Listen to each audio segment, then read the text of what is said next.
Buenos días, hermanos. Dios les bendiga. La palabra de Dios dice en Hechos 4, del 10 al 12: Sabed todos vosotros y todo el pueblo de Israel, que en el nombre de Jesucristo el Nazareno, a quien vosotros crucificasteis y a quien Dios resucitó entre los muertos, por él este hombre se halla aquí sano delante de vosotros. Este Jesús es la piedra desechada por vosotros los constructores, pero que ha venido a ser la piedra angular, y en ninguno otro hay salvación, porque no hay otro nombre bajo el cielo dado a los hombres en el cual podemos ser salvos. Amén. Hermanos, los invito a que le cantemos a nuestro Señor y Salvador. Les invito a que se pongan de pie.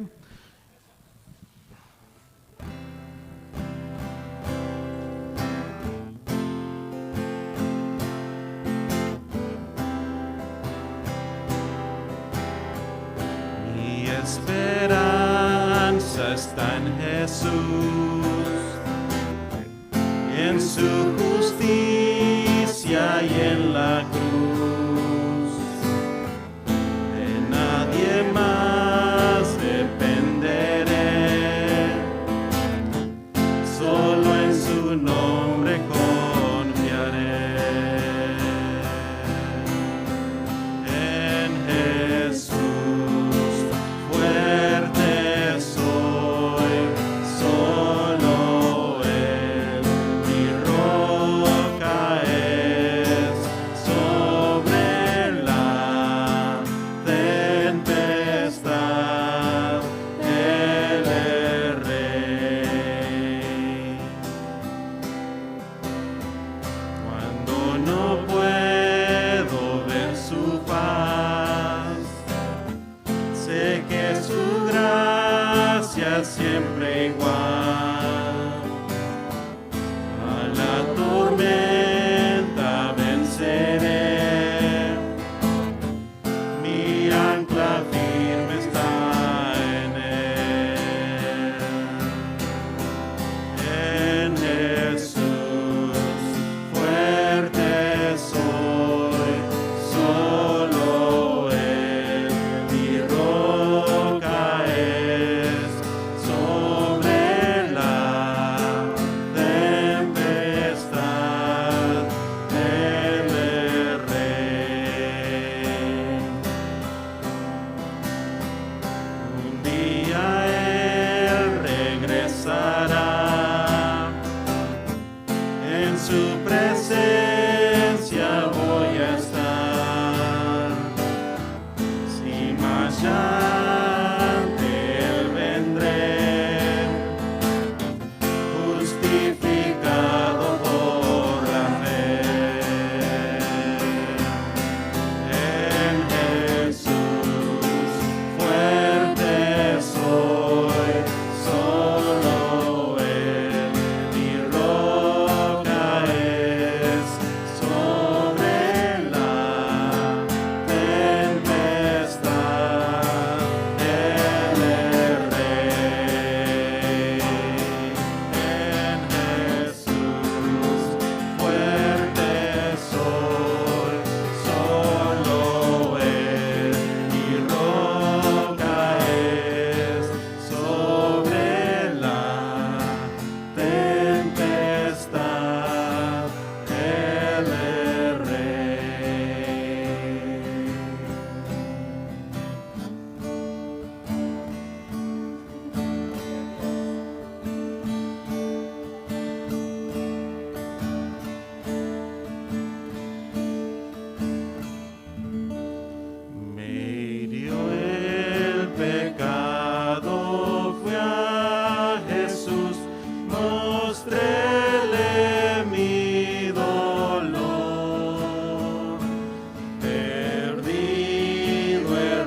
Muy buenos días a todos. Les damos la bienvenida. Me da gusto mirarlos. Hay personas que tal vez no reconozco muy bien y hay personas también que por primera vez están asistiendo en persona. Y me da mucho gusto también que lo hagan. Para las personas que no pudieron venir hoy, pero que están mirándonos por el internet, le damos la bienvenida también. Y esperamos más que nada que tanto levantando nuestras voces, meditando en nuestros cantos, podamos glorificar el nombre de nuestro Señor porque nos damos cuenta que Él es digno. Él es digno de toda honra, gloria y estamos contentos de poder pasar estos tiempos juntos, meditando en su palabra y cantándole alabanzas a nuestro Señor. Entonces, bienvenidos. Déjenme mencionar un par de cosas antes de comenzar con el mensaje. La primera es que nos encantaría estar en contacto con ustedes durante la semana. Varias veces por semana, o al menos una vez por semana, mandamos correos electrónicos a todas las personas de las cuales tenemos su información. Si no tenemos su información, tenemos cartas de contacto fáciles para llenar, simplemente un nombre, un correo electrónico o teléfono para poder mantenernos en comunicación. Si no lo han hecho, les animamos a que lo hagan y si prefieren hacerlo por el internet, si van a nuestra página de internet a crosspointchristianchurch.com y se van hasta mero abajo, van a mirar ahí un formulario simple para llenar y así podemos mandarles correos electrónicos. Para los que no sepan, ya tenemos tiempo anunciando que ya cuando se nos permita o cuando creamos poder reunirnos dentro de un edificio, nuestro plan es de tener nuestros servicios en el edificio que está atrás de mí. Este fin de semana, por primera vez, pusimos todas las... arreglamos todo para más o menos cómo se va a mirar en el futuro. Y lo que queremos hacer es invitarlos después del servicio.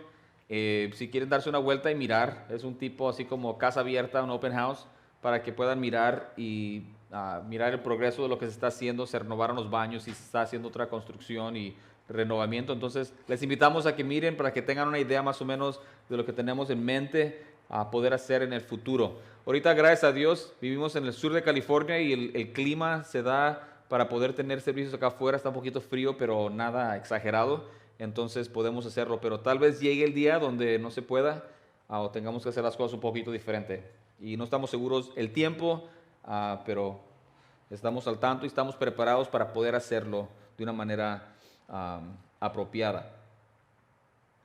También les quiero invitar el 20 de diciembre, va a ser el fin de semana antes de Navidad, el domingo en la tarde, bueno, el domingo en la mañana vamos a tener nuestro servicio normal y vamos a tener un mensaje navideño, pero en la tarde, y no estoy seguro a qué horas, pero vamos a tener más información la semana que viene y también van a recibir información por medio de la internet, por correos electrónicos, pero queremos tener un evento navideño aquí afuera, queremos hacerlo especial, entonces estamos preparándonos por ello y les vamos a saber y darles más información, pero el 20, que es el domingo antes de Navidad, pensamos tener aquí un evento navideño y vamos a ver cómo nos preparamos para eso. Ya estamos preparándonos, pero les damos más información enseguida. Muy bien, en esta mañana nos reunimos y parte de lo que se nos presenta la oportunidad de hacer es tomar la comunión, de la cual no tengo mi vasito, así que si alguien me hace un favor vamos a tomar comunión y quiero compartir con ustedes un versículo clave que nos va a ayudar a prepararnos a tomar la comunión y quiero hacer énfasis en la segunda parte de este versículo. En Gálatas 2:20 el apóstol Pablo dice algo muy, muy importante, muy clave y nos queremos enfocar y hacer énfasis, gracias, en la parte segunda de este versículo conforme nos preparamos a tomar la comunión. Gálatas 2:20. Normalmente cuando yo menciono este versículo, menciono y hago énfasis en la primera parte del versículo. Pero miren aquí, Pablo dice, con Cristo estoy juntamente crucificado y ya no vivo yo, mas Cristo vive en mí. Y esa porción me encanta, está tan rica en doctrina, súper importante. Pero lo que quiero hacer énfasis para esta comunión es esto. Dice, y lo que ahora vivo en la carne, lo vivo en la fe del Hijo de Dios. Y específicamente en esto dice, el cual me amó y se entregó a sí mismo por mí. Dice aquí Pablo esta gran verdad de que estamos juntamente crucificados con Cristo, que nuestro Señor Jesucristo al morir y ser crucificado, obviamente en la cruz es lo que significa ser crucificado, estaba ahí en mi lugar. Entonces, en esencia, de una manera, nosotros estamos siendo crucificados ahí juntamente con Él, es lo que Pablo está explicando. Y ahora, 2000 años después, todavía es eso una verdad para cada creyente. Pero el énfasis que quiero hacer está en esta parte, dice, y ahora, dice, ya no vivo yo, mas Cristo vive en mí. Dice, y la vida, y lo que ahora vivo en la carne, lo vivo en la fe del Hijo de Dios. Y esta parte, el cual me amó y se entregó a sí mismo. Hablando del Señor Jesucristo, nos está diciendo Pablo la razón por la cual Cristo Jesús, nuestro Señor, optó voluntariamente por morir en una cruz por nosotros. Y aquí clara y fácilmente lo dice que lo hizo por amor a ti y por amor a mí. ¿Saben que entre más platico, más estudio, más miro, más observo, uno de los problemas más grandes que existen en cualquier iglesia es el hecho, escúchenme esto, es el hecho de que gente no cree que Dios los ama. Podríamos decir es lo más básico. Cuando uno empieza a ir a la iglesia, a estudiar la Biblia, nos empiezan a hablar acerca del amor de Dios. Tal vez aprendemos un versículo como San Juan 3:16, donde dice que por tanto amó Dios al mundo, que ha dado a su Hijo unigénito, para que todo aquel que en él cree no se pierda, mas tenga vida eterna. Tal vez es un versículo que primero aprendimos, pero entre más y más me doy cuenta y miro y observo, me doy cuenta que uno de los problemas más grandes no es lo que en veces pensamos, pero sí más bien la raíz de muchos problemas que sufren muchos cristianos es que simplemente no creen que Dios los ama a ellos. No hace mucho, no quiero alargar este punto, pero no hace mucho tuvimos una reunión de hombres con nuestro hermano Frank Sontag y el pastor Jeff Vines estaba hablando, y él está hablando de un lugar donde van pastores, ¿okay? Donde van pastores y líderes de ministros. Es como un campamento donde los pastores y líderes de ministros que ya ya no pueden más con la carga del ministerio, tienen problemas, están fallando aquí o allá, y es como un último recurso donde estas personas van. Y dice que el consejero principal le dijo a él, ¿sabes el problema más grande de estas personas espirituales que tienen ministerios grandes? ¿Sabes cuál es el problema? La raíz del problema, que ellos no en verdad creen que Dios los ama. Si nos damos cuenta y lo creemos por fe, que Dios nos ama, es algo radical que transforma nuestras vidas. Y tal vez podríamos mirar muchas de nuestras dudas, muchos de nuestros problemas, vienen a causa de que no realmente creemos que Dios nos ama a nosotros. Con Cristo estoy juntamente crucificado, ya no vivo yo, mas Cristo vive en mí, y lo que ahora vivo en la carne, lo vivo en la fe del Hijo de Dios, el cual me amó y se entregó a sí mismo. Pablo pudo vivir el tipo de vida que él vivió en servicio a Dios, porque él estaba convencido de que Cristo Jesús en la cruz de Calvario murió por él, por amor a él, hermanos. Lo dejamos ahí.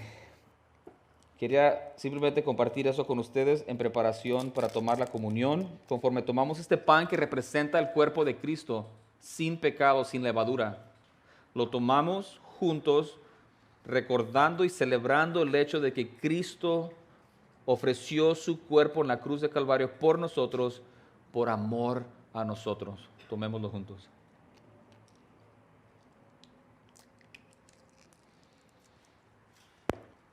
Y hermanos, de igual manera, derramó su santa sangre como el precio por nuestro pecado, y lo hizo por amor a cada uno de nosotros.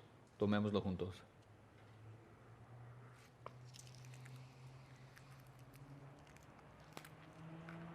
Vamos a orar. Padre Santo, conforme tomamos parte de esta comunión, le damos gracias, conforme recordamos que fue amor suyo que estuvo dispuesto a dar a su Hijo unigénito.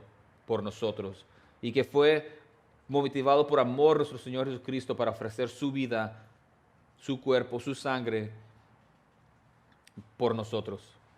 Y Espíritu Santo, nos damos cuenta que solamente por su obra tenemos la fe para creer en estas verdades preciosas. Es que le damos gracias por todas las personas que están aquí presentes, por las personas que están mirando por el internet o personas que estén mirando este mensaje en una grabación después. Pedimos su bendición, Padre. Todo en el nombre de Cristo Jesús, nuestro bendito Salvador. Amén. Muy bien, hermanos, me da gusto que estén aquí, que estemos listos y dispuestos a estudiar la palabra de Dios, escuchar un mensaje que en esta mañana es titulado El llamado al discipulado. El llamado al discipulado. La semana pasada es el segundo mensaje de una serie titulada Discipulado Bíblico. La semana pasada comenzamos y hablamos del caso del discipulado, o sea, las razones por las cuales el discipulado es importante. Y no quiero pasar mucho tiempo ahí. Les quiero recordar que si en cualquier momento no alcanzan a mirar un mensaje en vivo, pueden ir al internet y nos encuentran en nuestra página de internet, o también están los videos en YouTube, donde pueden mirar todos los mensajes que hemos tenido desde marzo hasta ahora. Todos los mensajes en los domingos de la mañana están ahí grabados para que uno los pueda ver cuando quieran, y también los podemos compartir con cualquier persona. Entonces, hoy el llamado al discipulado. Bien importante, creo yo, entender el llamado de Dios hacia nosotros al discipulado. Y voy a compartir con ustedes 3 puntos importantes y quiero compartir un versículo clave. Vamos a meditar en Juan 15, 16 al 17, pero el versículo clave aquí va a ser Juan 15, 8, donde el Señor Jesucristo, hablando con el Padre en presencia de sus discípulos, dice: en esto es glorificado mi Padre, en que llevéis mucho fruto y seáis así mis discípulos. Déjenme leerlo de nuevo. En esto es glorificado mi Padre, dice el Señor Jesucristo, en que llevéis mucho fruto y seáis así mis discípulos. El Señor Jesucristo aquí está definiendo qué es un discípulo. Y un discípulo es alguien que, conforme sigue al Señor Jesucristo, trae mucho fruto. Y vamos a desarrollar esa idea. El punto principal en esta mañana es esto: que el llamado al discipulado es el honor y la bendición más grande que uno puede recibir, y eso resulta para la gloria de Dios. El llamado al discipulado, que Cristo nos hubiera conocido y nos hubiera dicho: tú sígueme, es el honor y la bendición más grande, hermanos. Y debe resultar para la gloria de Dios. Y resulta para la gloria de Dios.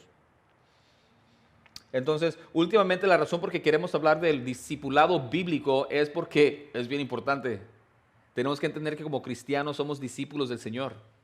Y también al mismo tiempo nos damos cuenta que aquí como Crosspoint estamos desarrollando un sistema o un ambiente donde nos enfocamos en hacer y desarrollar nuevos discípulos. Y eso es cada uno de nosotros. El pastor Delgado nos decía, cuando hablaba de ir y hacer discípulos de todas las naciones, dice: ¿cuál es tu primer discípulo? Y siempre nos decía: yo mismo, yo soy mi primer discípulo.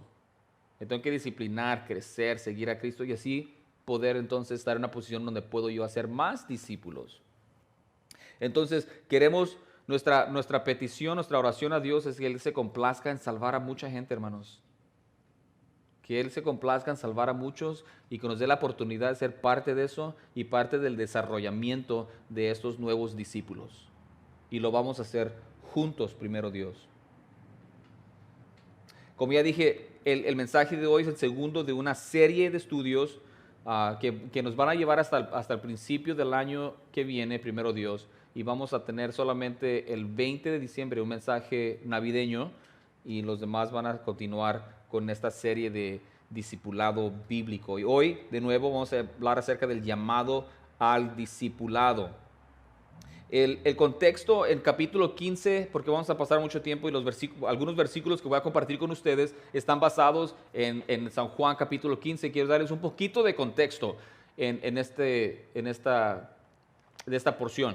El Señor Jesucristo está orándole al Padre, pero está también en presencia de sus discípulos.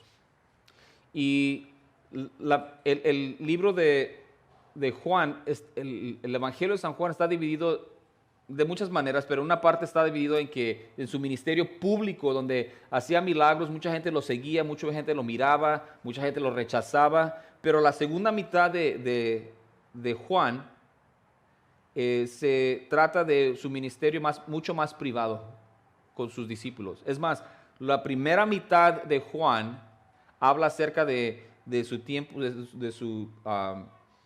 básicamente Juan empieza con el verbo desde el principio, y la primera mitad de Juan, la primera mitad de los capítulos de Juan, tienen que ver con, digamos, toda la vida de nuestro Señor Jesucristo, y la segunda mitad tiene que ver simplemente con la última semana de vida aquí en la tierra del Señor Jesucristo. Y esa última semana la pasó con más intimidad con sus discípulos.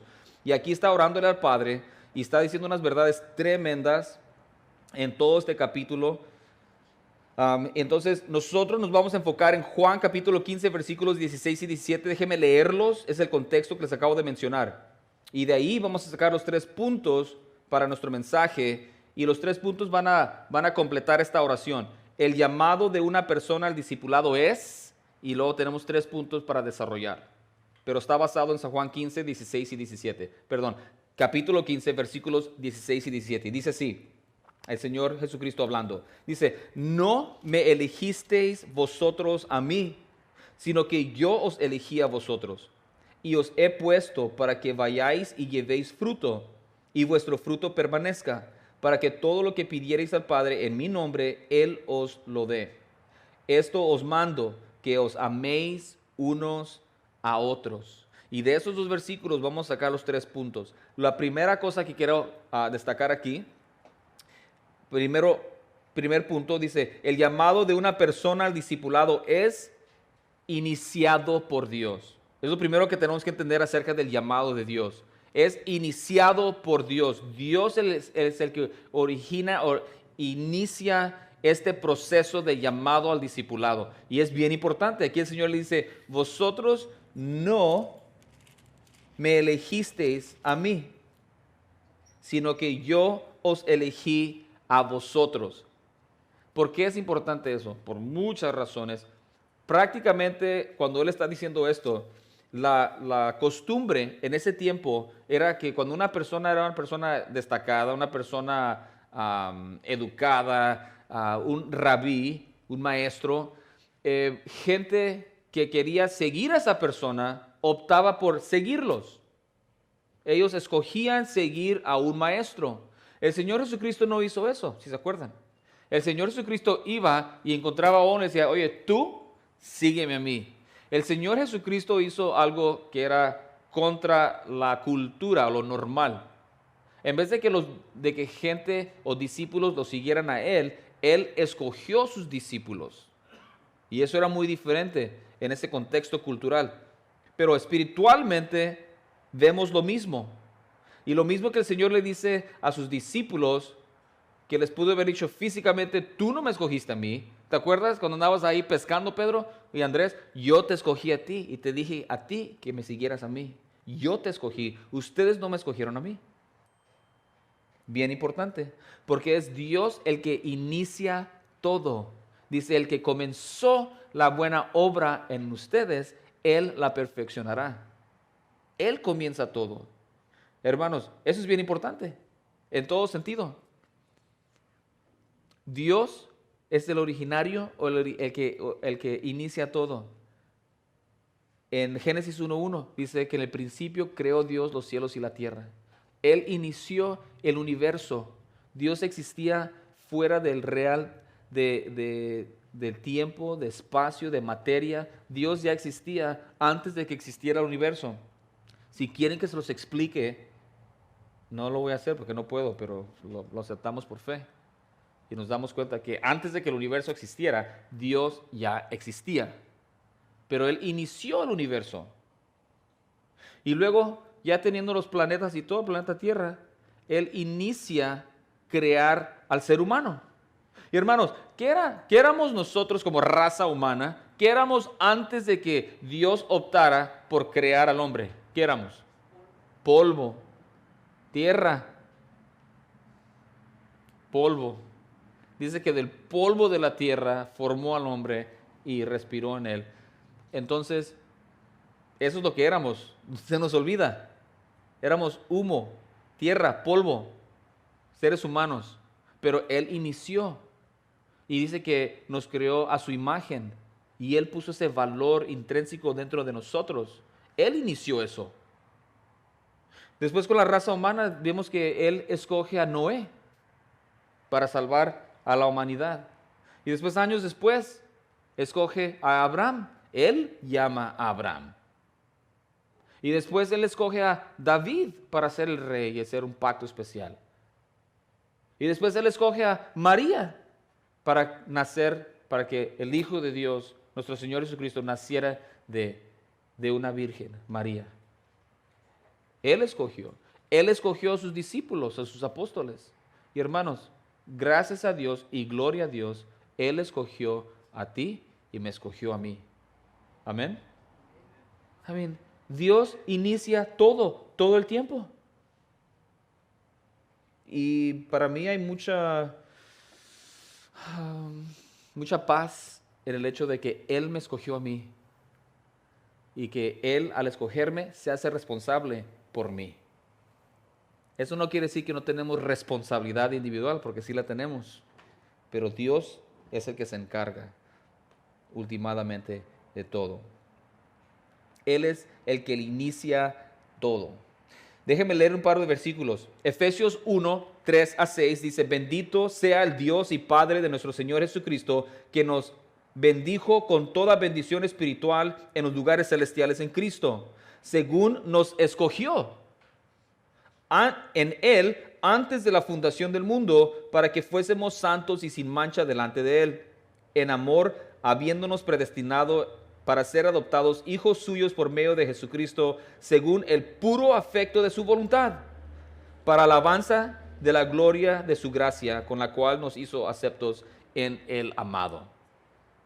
Nos escogió desde antes de la fundación del mundo. Y nos preguntamos, como se preguntó el salmista en capítulo 8, versículo 4, digo, ¿qué es el hombre para que tengas de él memoria?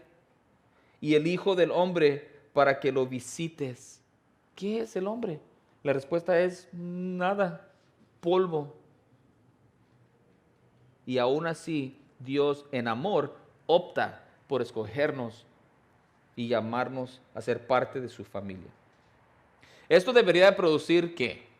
Pues gratitud, apreciación, devoción a Dios, obediencia, adoración, alabanza y tantas otras cosas que estas verdades deberían de producir en nosotros, que Él optó por iniciar en nosotros un llamado a ser sus discípulos, hermanos.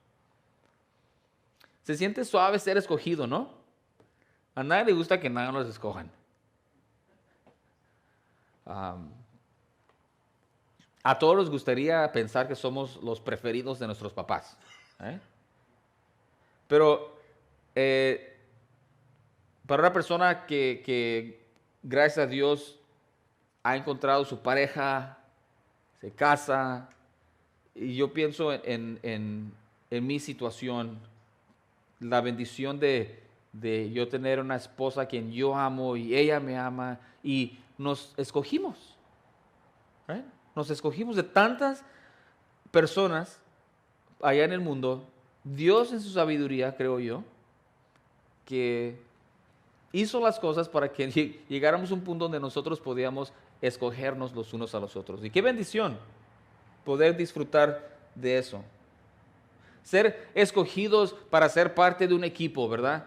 No sé si les gusta el deporte, pero cuando uno juega deporte, aún cuando tenemos nosotros picnics de la iglesia y jugamos fútbol o lo que sea, y tenemos que hacer dos equipos, y bueno, pues la mitad para allá, la mitad para acá, o hacemos una línea y luego la gente empieza a escoger, y luego tú piensas, pues yo sé que no soy muy bueno para el deporte, a ver si alguien me escoge, y ¡pum! Cuando dicen tu nombre te sientes bien suave, wow, me quieren en el equipo. Ya si eres el último, pues técnicamente no te escogieron, simplemente quedaste en ese equipo, pues también muchos hemos experimentado eso, pero se siente suave ser escogido para algo.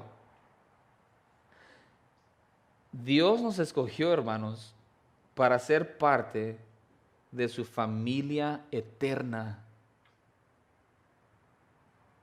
¿Qué más queremos? Desafortunadamente, como seres humanos pecaminosos siempre queremos más, pero en realidad si ponemos atención a lo que eso significa, que Dios nos ha escogido a nosotros para ser sus hijos, su familia eterna. Hermanos, tenemos que por fe aceptar y dejar que esas verdades impacten nuestras vidas, porque es algo grandísimo. Entonces, el llamado de una persona al discipulado es iniciado por Dios, y eso es bien importante. Y estamos bien agradecidos por Dios por ello. El punto número 2, que el llamado de una persona al discipulado es no solamente iniciado por Dios, pero también con la intención de producir fruto. Dice el Señor Jesucristo, dice, no me elegisteis vosotros a mí, sino yo os elegí a vosotros. Y, este es el punto 2, os he puesto para que vayáis y llevéis fruto. O sea, dice, nos escogió y nos apuntó para este propósito, para llevar fruto, para que haga fruto en nuestras vidas como discípulos de Cristo. Bien importante. Somos salvados para buenas obras, no por buenas obras. Eso ya lo establecimos 1000 veces y lo vamos a seguir diciendo. Que San Pablo en Efesios capítulo 2 versículos 8 y 9 dice que por gracia sois salvos por medio de la fe, y esto no es de vosotros, es un don de Dios, no por obras para que nadie se gloríe. Nadie va a estar en el cielo gloriándose a sí mismo por haber escogido a Dios o por haberse ganado el favor de Dios. Nadie, hermanos. Por gracia sois salvos por medio de la fe. Y eso no es de nosotros, es un don de Dios. Dios inicia ese regalo. Muy bien. Entonces nos salvó o nos llamó al discipulado con la intención de producir fruto. Para eso nos llamó. Miren lo que dice en San Juan 15, versículos 5 y 6. Dice, yo soy la vid, dice el Señor. Yo soy la vid, vosotros los pámpanos. El que permanece en mí y yo en él, este lleva mucho fruto, porque separados de mí nada podéis hacer. El que en mí no permanece será echado afuera como pámpano y se secará, y los recogen y los echan en el fuego y arden. Ahora, hay personas que creen y enseñan que un cristiano puede perder su salvación. Entonces déjeme ser bien claro, yo no creo eso. Yo no creo que la palabra de Dios enseña que una persona puede ser nacido de Dios y después ser no nacido de Dios.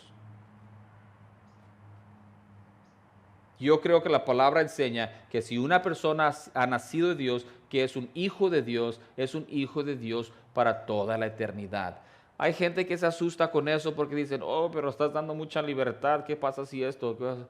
No, es una falta de entendimiento bíblico. Aquí el Señor Jesucristo nos está explicando quién es un discípulo. Y dijimos la semana pasada que un discípulo es un cristiano, un hijo de Dios.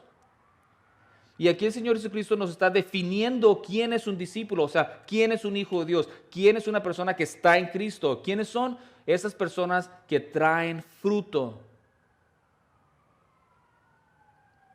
Dice, si uno no trae fruto, es porque no está en Cristo y esa persona no tiene nada que ver conmigo. Si estamos en Cristo, vamos a producir fruto. Cuando producimos fruto es evidencia de que somos hijos de Dios. Cuando no hay fruto en nuestra vida, dice el Señor Jesucristo, no estamos en Cristo. Por definición, un discípulo trae fruto. ¿Ok? So aquí no está diciendo que era un discípulo y luego no dice que dejó, dice no da fruto. O sea, no hay nada, no está conectado a la vid. No hay vida dentro de esa persona. Es como una rama de un árbol que está en el piso, no conectado al árbol. Está muerto. All right. Ahora,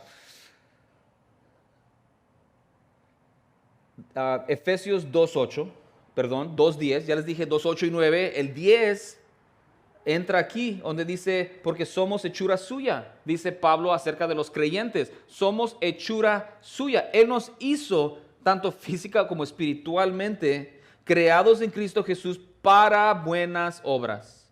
Para buenas obras, las cuales Dios preparó de antemano para que anduviésemos en ellas. Ahora, ¿cuáles son estas buenas obras? ¿Qué son este fruto que un discípulo del Señor debe de tener? Es una pregunta que deberíamos de tener mucho cuidado y poner mucha atención.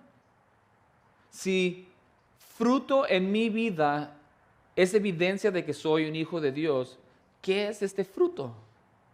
Déjenme compartir algunas cosas con ustedes. Fruto producido por cristianos. Y les voy a compartir 4 y hay más. Pero fruto producido por cristianos incluye una actitud y carácter piadoso. Actitud y carácter piadoso. Deberíamos de comportarnos como Cristo. Somos discípulos de Él, somos hijos de Dios y deberíamos de ser seguidores de Cristo que más y más se parecen a su papá y a su ejemplo, nuestro Señor Jesucristo. Y es una actitud y carácter piadoso. Y ahora, voy a decir, no, pero no sé qué significa eso. Sí sabes. Normalmente la persona normal cuando viene a la iglesia nos portamos de una mejor manera piadosa que podemos. Cuando vas a la iglesia tienes tu mejor actitud y carácter. Y si cuando salimos de aquí tenemos en mente dejar el show en la iglesia, eso es una muy mala indicación. Pero sí sabemos qué significa actuar y tener un carácter piadoso. Es tener un carácter que resembla al carácter y actitud de nuestro Señor Jesucristo. En Gálatas capítulo 5 versículos 22 y 23 habla acerca del fruto, amor, paz, gozo, benignidad. Todas esas cosas deberíamos de verlas en nuestro carácter y actitud. Aparte de actitud y carácter piadoso, también un comportamiento virtuoso. Deberíamos demostrar virtudes que se parecen a las de nuestro Señor Jesucristo. Por eso, hermanos, cuando tenemos años y años en la fe o meses y no tenemos un deseo de cambiar, dejar las cosas del mundo, eso es problemático. Cuando queremos hacer las dos cosas, nunca en la Biblia habla bien de una persona que tibia, poquito aquí, poquito allá. Nunca. Debemos de mirar en nosotros. Ahora, estamos hablando de fruto, no estamos hablando de trabajar bien duro para ser así. Estamos diciendo que conforme nos sometemos y nos conectamos a la vida de nuestro Señor Jesucristo, esto debería ser algo natural. Y si no vemos esto de una manera natural, debemos estar preocupados. Claramente, por lo que el Señor Jesucristo dice aquí en San Juan capítulo 15, que no hay fruto en mi vida. Pues el Señor dice que los que no dan fruto van a ser echados para afuera y van a terminar plenamente en el infierno, separados de Dios. Nos debería preocupar eso. Alabanza, Hebreos 13:15, el fruto de alabanza de nuestros labios. Y también en Romanos 1:13-16 habla acerca de un fruto, de traer gente a los pies de Cristo, evangelizar. Compartir el evangelio a otros es parte de ese fruto cristiano que todo discípulo del Señor debe de tener. Muy bien. Quiero dejar poquito tiempo aquí para el tercer punto, así es que dijimos, los primeros 2 puntos fueron que el llamado de una persona al discipulado es, primero, iniciado por Dios y segundo, con la intención de producir fruto. Y punto número 3, el llamado de una persona al discipulado es identificado por amor hacia cristianos. Específicamente aquí Cristo está hablando que un discípulo del Señor es identificado con el amor que Él tiene hacia otros creyentes. Mire lo que dice. Al final, versículo 17 dice, esto os mando que os améis unos a otros y lo sigue repitiendo en esa porción. Miren lo que dice en San Juan 15, versículos 12 y 13. El Señor Jesucristo dice, este es mi mandamiento, que os améis unos a otros, como yo os he amado. O sea, eres mi discípulo, compórtate como yo. ¿Cómo me comporté yo? Yo te amé. O sea, tú tienes que amar a tus hermanos. Lógico. Que os améis unos a otros como yo os he amado. Y luego dice el versículo 13, nadie tiene mayor amor que este, el que uno ponga su vida por sus amigos. Y luego el Señor Jesucristo dice, vosotros sois mis amigos, ya no los trato como siervos, son mis amigos, pero también son mis discípulos. Entonces dice, no hay mayor demostración de amor que cuando una persona pone su vida por sus amigos o por otros discípulos, por la familia de Dios. ¿Y qué significa eso? De que la expectativa de mi Señor Jesucristo es de que yo ame a otros cristianos como Él os ha amado a nosotros. Y dice, poniendo mi vida por otros. O sea, no viviendo nada más para satisfacer mis necesidades egoístas, sino que por el bien de otros. Y de nuevo, cuando hablamos acerca de los Hechos capítulo versículo 8, que seréis mis testigos cuando recibiréis el Espíritu Santo, y comenzamos en nuestra casa, en el lugar más cerca, con las personas más cercas a nosotros. Y de ahí salimos para afuera, lo más lejos que se pueda. Mire lo que dice Primera de Juan, capítulo 3, versículos 16 al 19. Increíble, preciosa porción acerca de la necesidad de nosotros como cristianos y seguidores de Cristo amar a los hermanos. Mire lo que dice. Primera de Juan, capítulo 3, versículos 16 al 19, dice, en esto hemos conocido el amor, en que Él puso su vida por nosotros. También nosotros debemos poner nuestras vidas por los hermanos. Pero el que tiene bienes en este mundo y ve a su hermano tener necesidad y cierra contra él su corazón, ¿cómo mora el amor de Dios en él? Hijitos míos, no amemos de palabra ni de lengua, sino de hecho y en verdad. Y en esto conocemos que somos de la verdad y aseguraremos nuestros corazones delante de él. Tremenda porción. Dice, ¿cómo sabemos que el amor de Dios está en nosotros? O sea, ¿cómo sabemos que Dios vive en nosotros? ¿Cómo sabemos que somos discípulos en verdad de Dios? Y dice, amándonos los unos a los otros. Y lo describe. Dice, si tú tienes bienes y miras a tu hermano en necesidad de los bienes que tú tienes, ¿y te haces? ¿Y nomás miras para el otro lado? ¿Y pretendes que es el problema de otro? Dice, ¿cómo cabe en tu cabeza creer o pensar que el amor de Dios está en ti? Está diciendo Juan, es ilógico pensar que tú te crees cristiano, pero no haces nada por demostrar el amor de Cristo hacia los otros hermanos. Cosa seria. Y luego la pregunta es, pues, ¿cuánto debo de hacer? ¿Poquito? Si el domingo en la mañana hago poquito, ¿está bien? Ahí tú verás. Pero creo que la palabra que dice que nos ha llamado a mucho fruto. Debería ser nuestra motivación y nuestro anhelo servir a otros en la familia de Dios y demostrar a ellos que el amor de Dios está en nosotros. Pero aquí Juan dice algo más grande. Dice, y en esto, amando a los hermanos, dice, en esto conocemos que somos de la verdad. ¿Quieres saber que eres un hijo de Dios? Busca este fruto en tu vida. Tú amando a los hermanos, no nomás a los que te caen bien, no nomás a los que te tratan bien a ti, a todos los hermanos en la familia de Dios. Dice, y aseguraremos nuestros corazones delante de Él. ¿Cómo sé que soy hijo de Dios? ¿Cómo sé que soy un discípulo de Cristo, hermanos? Porque el amor de Dios está en mí hacia mis hermanos. Y si lo puedes mirar, es porque Dios lo puso ahí. No lo compraste, no lo iniciaste tú. Es Dios haciendo lo que Dios hace por medio de ti, porque Él está ahí. Si no, no está.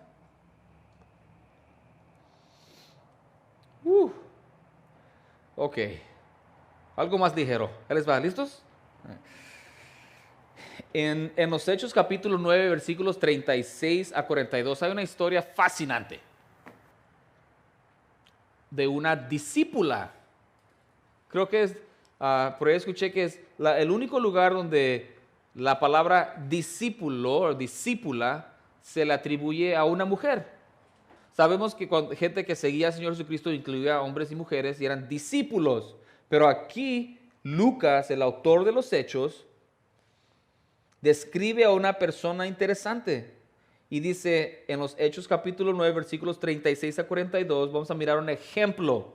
Los ejemplos nos ayudan a entender. Dice, había entonces en Jope una discípula llamada Tabita, que traducido quiere decir Dorcas. Esta abundaba en buenas obras y en limosnas que hacía. ¿Escucharon la descripción? Esa es una descripción obvia y natural y lógica para un discípulo o discípula del Señor. Dice, había una discípula, Tabita, y obviamente llena de buenas obras y limosnas. ¿Qué quiere decir llena? Les apuesto que Tabita no decía, oye, y si hago el domingo en la mañana, ¿y si hago esto es suficiente?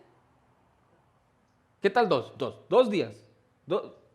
Muchas veces tenemos una actitud terrible, hermanos, lo digo por mí. ¿Qué es lo mínimo que puedo hacer? Para que Dios esté suficientemente para que Dios esté contento conmigo, pero de todos modos yo puedo hacer lo que me dé la gana. Cuidado, hermanos, Cuidado. Y me atrevo a decir que todos somos así, hermanos. Todos tenemos que pelear contra esa actitud natural. Bueno, y si sirvo en la iglesia y hago esto, pues yo pienso que con eso es suficiente puntos para que ya pueda yo el resto de la semana hacer lo que me dé la gana. Cuidado. Miren, aquí dice, esta abundaba en buenas obras y en limosnas que hacía. Y aconteció que en aquellos días se enfermó y murió. Después de lavada, la pusieron en una sala. Y como Lida estaba cerca de Jope, los discípulos, oyendo que Pedro estaba allí, le enviaron 2 hombres a rogarle, no tardes en venir a nosotros. Levantándose entonces Pedro fue con ellos, y cuando llegó, le llevaron a la sala donde donde le rodearon todas las viudas, llorando y mostrando las túnicas y los vestidos que Dorcas hacía cuando estaba con ellos. ¿Sabe que estudiando esto me confieso, se me salieron las lágrimas, ¿ok? Que no es cosa rara. Se me salieron las lágrimas pensando en esta Tabita. Aparentemente una joven, el nombre quiere decir bueno, es una descripción. Aparentemente no se murió antes de lo que uno pensaría que era normal. Por eso estaban todos en shock. All right? Creo que no tenía 120 años. Era más joven, no sé cuánto. Pero dice que cuando llegó Pedro, en cuanto fue donde la tenían a Tabita, ya el cuerpo muerto, dice que las viudas le rodearon a Pedro. Traten de imaginarse esto. Llega Pedro a ver qué pasó. Y luego un montón de viudas se le rodean a Pedro y todas, sin lugar a duda, llorando, mostrándole a Pedro lo que Tabita les había dado o hecho. Túnicas, vestidos, a las viudas. O sea, mostrando el corazón de Tabita. Todos estaban diciendo, mira, esta mujer era algo especial. Esta mujer daba todo, abundaba en buenas obras. O sea, toda oportunidad que ella tenía, hacía algo por otros. ¿Por quiénes? Por las viudas, eso es importante. Especialmente en esta cultura y muchas culturas ahorita, Una mujer que es viuda, la miran como que es algo que Dios la está castigando, obviamente. Y las hacen a los lados. Y Tabita se preocupaba por ellas y hacía todo lo posible por llenar sus básicas necesidades, túnicas, vestidos. La pregunta sería, hermanos, yo me puse a pensar, ¿sabe que algún día todos nosotros vamos a estar en un ataúd, nos van a poner en una caja para enterrarnos? Todos vamos a morir un día. ¿Y qué va a decir la gente a tu alrededor? ¿Qué va a haber para mostrar que eras un discípulo, una discípula del Señor? Que abundábamos en buenas obras. ¿Qué van a decir de nosotros? Yo no sé qué van a decir de nosotros, pero nos debería de preocupar. No hay que pensar, bueno, ya estoy muerto, ¿qué me importa? Bueno, nos debería importar ahorita que estamos vivos todavía, porque cuando Tabita estaba viva se preocupaba por estas viudas y se preocupaba por ser un buen ejemplo y una buena discípula. Y por eso Lucas le dice, había una discípula llena de buenas obras, amor en acción, demostrando que el amor de Dios estaba en ella. Nuestro llamado ha sido iniciado por Dios, gracias a Dios por ello. Nos llamó con la intención de producir fruto y nos identificamos como seguidores de Cristo con nuestro amor hacia otros cristianos, hermanos. Mucho en qué meditar. Vamos a orar. Padre Santo, gracias le damos por sus bendiciones y por este tiempo de meditar en su palabra. Y conforme a nuestro llamado al discipulado, le damos gracias eternamente a usted, Padre. Le pedimos que nos ayude a ser obedientes, a buscar ser abundantes de buenas obras para honra y gloria suya. Le doy gracias y le pedimos que nos despida con su bendición, todo en el precioso y poderoso nombre de Cristo Jesús, nuestro bendito Salvador. Amén. Hermanos, que Dios les bendiga. Estamos despedidos y si gustan mirar el edificio de atrás, pueden hacerlo por aquella puerta.